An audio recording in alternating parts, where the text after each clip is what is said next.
The reason I really like the Old Republic stuff Yeah. is this, that it takes place thousands of years before the trilogy, and you get talk about getting to run away with analogies about governments and people and generations and mistakes. Like they get to go, oh yeah, the Force existed thousands of years ago. The outer space travel still existed thousands of years ago. Here's the way all of everybody fucked it up, Right. and it's so to me just gripping. And these are still novels?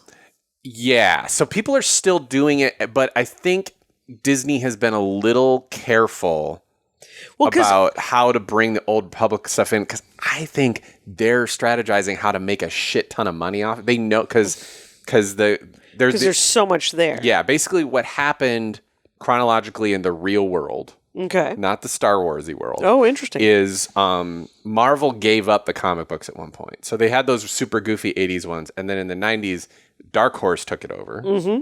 We all know Dark Horse. Dark Horse owned by... I think they're now owned by DC, but yeah, I forget, it's complicated. It's Vertigo is sure They might be... DC. Yeah, Vertigo has been absorbed by the DC amoeba. I'm not sure how the Dark Horse thing works, but I know they're separate. And so Dark Horse got the Star Wars rights and put out what I think is some of the best shit. And they put out these Old Republic stories about just like the origins of the Sith. There's like this Sith planet called Korriban, and they like these old Jedi who just sort of stumbled on the Force. And I think that's really compelling. Just like people realizing they're kind of weird people and then suddenly able to have superpowers and like slow motion figuring it out, and then having to be exiled to other planets is like, it was really well done. And then I can go back to that if you want. But the big commercial success from the Old Republic stuff was the Star Wars Knights of the Old Republic video game that came out in like 2000. And then it had a kind of broken sequel because it was just too hard corporate-wise to keep the same team together. So there's a second game that came out, but the ending wasn't finished. So it's like this really decent game, barely tied together to the first game, kind of confusing in parts. And then the ending, like you go in the Sith temple and clear everyone out, and then it's it. Yeah. There's no cinematic. It's just like, oh, you cleared them out. They don't even say, oh, you cleared them out. Like, you just clear them out and the credits roll. And you're like, wait, what the fuck?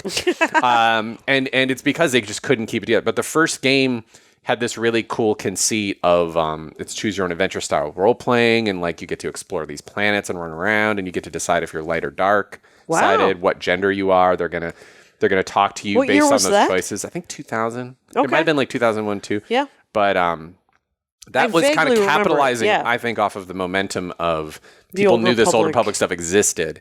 And then eventually they came out with this massive multiplayer game called The Old Republic. That's pretty popular, but I didn't, at that period of my life, it's still out.